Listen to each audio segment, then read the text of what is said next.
Good morning. Welcome back to the Red Mic. Happy Tuesday. It's October 2025. Red Mic messages are leadership and life lessons picked up from 25 years as a public servant, 16 years as a youth football coach and scouting volunteer, and 10 years as a mediocre athlete with far more heart than actual physical ability. Today's Red Mic message: the architecture of change, building habits that actually stick. Yesterday's message, the 18-minute myth, was about consistency. Small, steady effort, but good effort, doing it the right way. Doing that effort every day that moves you further than most people go. Today's message builds on that with a blueprint behind it. How to build habits that will actually stick with you and help you turn something into a long-term, regular thing. Effort alone doesn't create change. You got to have the proper architecture behind it. Otherwise, it's going to crumble like a house of cards. There's a newsletter I follow. It's called Menquilibrium. It's like equilibrium, but with the word men on the front of it. It was called The Architecture of Change, and it had some really great points in it. And the one that I really enjoyed, and it really resonated with me: habits aren't about willpower, they're about design. Most people think that discipline means forcing yourself to do something difficult over and over and over again. And yeah, that's part of it, but it's not the important part. Your brain doesn't care about discipline, it cares about efficiency. And habits are just energy-saving shortcuts. They're your mind's way of saying, we've done this before, we can skip the decision-making and get to it. That's why you don't decide to check your phone or grab a snack. You're just sort of in the habit of doing it.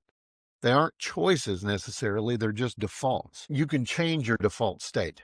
You can redesign. And it's not a matter of grit or attitude or discipline. It's about smart structure. Every habit follows four things. Four: trigger, what starts it; craving, what drives it; action, what you do; and reward, what you get. So, change the trigger. Move that phone out of your reach. Redirect the craving. Find a healthier dopamine hit, because that's what it's all about. I mean, dopamine drives a lot of what we do. You do something that you enjoy, you do something that you're used to, and your brain goes, oh, hey, I like that. Boom. And then that dopamine rush, right? So find a healthier dopamine hit. Simplify the action. Lay out your gym clothes the night before. That way you're able to go first thing in the morning. Or go a step further, sleep in your workout clothes. And then finally, upgrade your reward. Track your streak.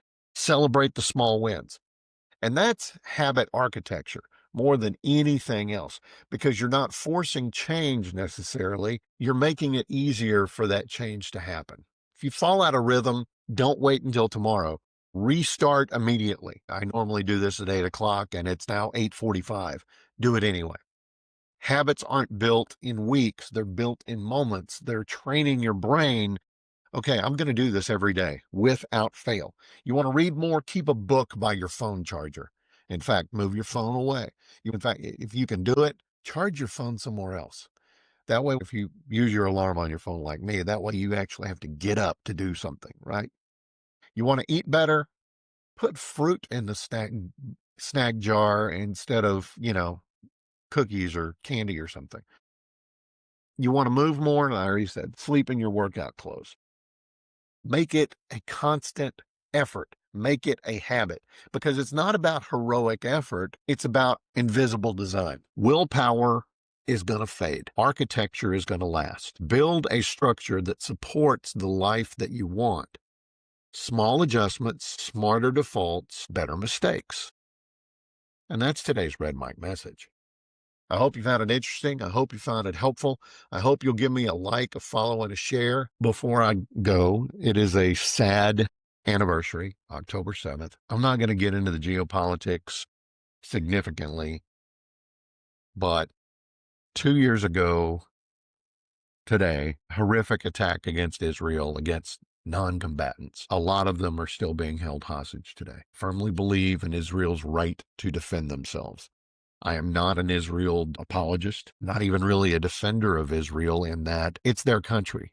They have the right to defend themselves. I'm going to leave it at that. Supposedly, there is a brokered peace deal that is this close to happening, and I hope it does. I hope that peace can come to that region. I mean, 2 years ago, Saudi Arabia was on the verge of becoming signatory to the Trump-started Abraham Accords. And then, of course, October 7th happens and it all blows up. Abraham Accords are historic. They've got an opportunity to redefine the region. I hope it works. I really do. I hope that peace happens in Israel and Gaza. That's enough. I'm not going to talk any more about it today or maybe in the future until the ink is dry on a peace plan. That's the only divergence into politics I'm going to do today anyway. I love you guys. Don't forget, as always, life is short. Drink the bourbon. I'll see you tomorrow.